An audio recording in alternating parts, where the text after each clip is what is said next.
नमस्कार दोस्तों, हिंदुस्तान उदय YouTube platform पर आपका बहुत बहुत स्वागत है। मैं हूं प्रदीप डबास। एमएसपी को लेकर किसान संगठनों और केंद्र सरकार के बीच छठे दौर की बैठक भी बेनतीजा रही है। कृषि मंत्री शिवराज सिंह चौहान, केंद्रीय मंत्री प्रहलाद जोशी और केंद्रीय मंत्री पीयूष गोयल इस बैठक में पहुंचे थे और किसान संगठनों की ओर से लगातार जो एमएसपी की मांग उठाई जा रही है उसको लेकर यह महत्वपूर्ण बैठक समझी जा रही थी। कोई समाधान नहीं निकला है। केंद्रीय कृषि मंत्री शिवराज सिंह चौहान ने बैठक के बाद कहा कि किसानों के पास अपने डाटा है एमएसपी को लेके और केंद्र सरकार के पास अपने डाटा है, इन डाटा का मेल किया जाएगा। वो कहते हैं कि केंद्र सरकार किसानों को लेके हर हाल में उनके हितों को लेके चिंता करती है। केंद्र सरकार किसानों के हितों को समझती है और किसानों के लिए लगातार काम कर रही है, लेकिन ये छठे दौर की बैठक भी बेनतीजा रही है। किसान संगठनों की ओर से जगजीत सिंह डल्लेवाल जो लगातार अनशन पे बैठे हुए, उन्हें एम्बुलेंस में इस बैठक में शामिल होने के लिए लाया गया था।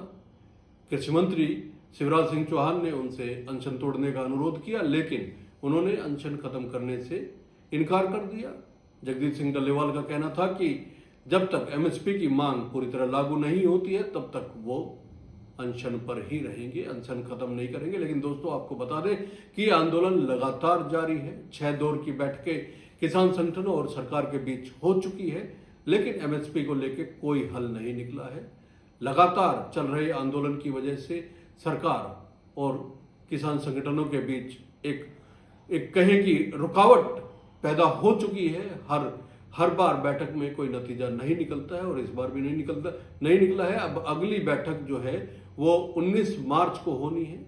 19 मार्च तक शिवराज सिंह चौहान ने कहा है कि जो किसान संगठनों की ओर से आंकड़े दिए गए हैं, केंद्र सरकार अपने डाटा के साथ उनका मिलान करने की कोशिश करेगी और किसानों के हितों के लिए हर संभव प्रयास केंद्र सरकार की ओर से, मोदी सरकार की ओर से किए जाएंगे। लेकिन एमएसपी की मांग से किसान पीछे हटते हुए नहीं दिख रहे। दोस्तों, बहुत से लोग सोचेंगे कि एमएसपी होती क्या है, ये कैसे तय होती है और किन किन फसलों पे एमएसपी मिलती है। आखिर किसान एमएसपी के लिए इतना बड़ा आंदोलन क्यों कर रहे हैं? क्योंकि लोगों ने, पूरे देश ने पूरे 1 साल से ज्यादा दिल्ली की सड़कों के आसपास, दिल्ली के बॉर्डर के आसपास किसान आंदोलन देखा है। लेकिन वो आंदोलन जो था वो 3 कृषि कानूनों के खिलाफ था जो मोदी सरकार ने वापस ले लिए थे। लेकिन ये आंदोलन एमएसपी को लेके है। जब वो आंदोलन वापस लिया गया था उसमें एक मांग किसानों की ये भी थी कि एमएसपी को कानूनी रूप दिया जाए, कानूनी जामा पहनाया जाए, एमएसपी को कानूनी तौर पर लागू किया जाए। इसका अर्थ ये है कि सरकार जो फसलें एमएसपी पे खरीदती है, कोई भी प्राइवेट प्लेयर उसको एमएसपी से कम ना खरीद। आप समझेंगे कि एमएसपी होती क्या है और यह लागू कैसे की जाती है। दोस्तों, एक आयोग है, एक कमीशन है, सीएसीपी।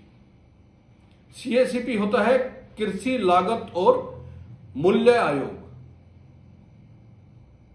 ये एमएसपी जो है निर्धारण का काम करता है।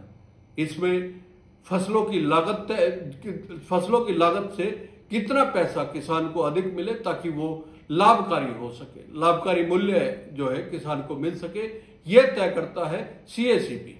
सीएसीपी ये तय कैसे करता है ये भी समझ लिए। स्वामीनाथन आयोग की कुछ सिफारिशें आई थी, उसमें से कुछ सिफारिशों को जो है केंद्र सरकार ने मान लिया था। इन सिफारिशों में सबसे पहली सिफारिश थी A2 की। उसके बाद जो है A2 प्लस FL की सिफारिश थी।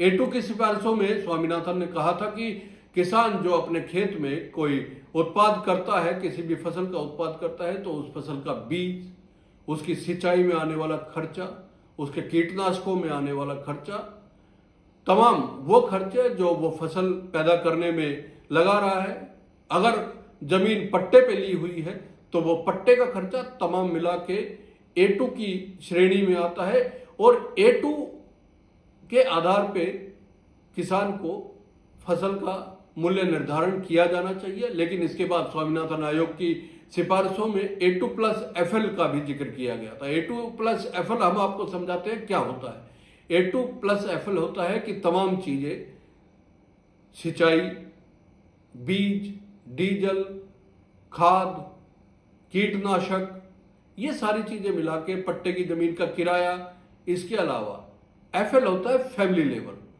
फैमिली लेबर का मतलब ये होता है कि जो श्रम, जो लेबर किसान अपने खेत में करता है, इसको समझाऊंगा मैं आपको, लेकिन C2+FL का मतलब ये होता है कि फैमिली लेबर को भी उसमें शामिल किया गया है और ये सारी चीजें इंक्लूड करके और उसमें कुछ पैसा एक्स्ट्रा जोड़ के 50% से ज्यादा वो किसान को MSP के तौर पे दिया जाता है। अब इसमें कई सारे सवाल उठते हैं। सबसे पहली बात तो यह है कि किसान संगठनों का यह कहना होता है कि जो मूल्य निर्धारण किया जाता है CAPC की ओर से, वो पुराने मापदंडों पर आधारित होता है, जबकि खाद की, बीज की, दवाइयों की कीमतें, डीजल की कीमत, अगर डीजल से सिंचाई हो रही है तो डीजल की कीमत वो काफी हद तक बढ़ चुकी है। इसकी वजह से किसान को अपनी फसल का लागत मूल्य भी कई बार नहीं मिल पाता है, जबकि सरकार MSP 1.5 गुना ज्यादा देने की बात करती है। ये तो एक बात हो गई। दूसरी बात, FL को हम आपको इस तरह से समझाते हैं कि आप कॉरपोरेट से इसको समझने की कोशिश कीजिए। मान लीजिए कोई व्यक्ति है जो एक कंपनी चलाता है, वो कंपनी चला रहा है, वो व्यक्ति उस कंपनी का डायरेक्टर या CEO जो भी है, तो वो उस कंपनी से, अपनी ही कंपनी से काम करने के बदले में अपनी सैलरी विड्रॉ करता है। यही फार्मूला जो है A2+FL में दिया गया है। अब आप A2+FL समझ गए हैं, आप निर्धारण समझ गए हैं और आप यह भी समझ गए हैं कि किसान इस कानून को लाने की मांग क्यों कर रहे हैं।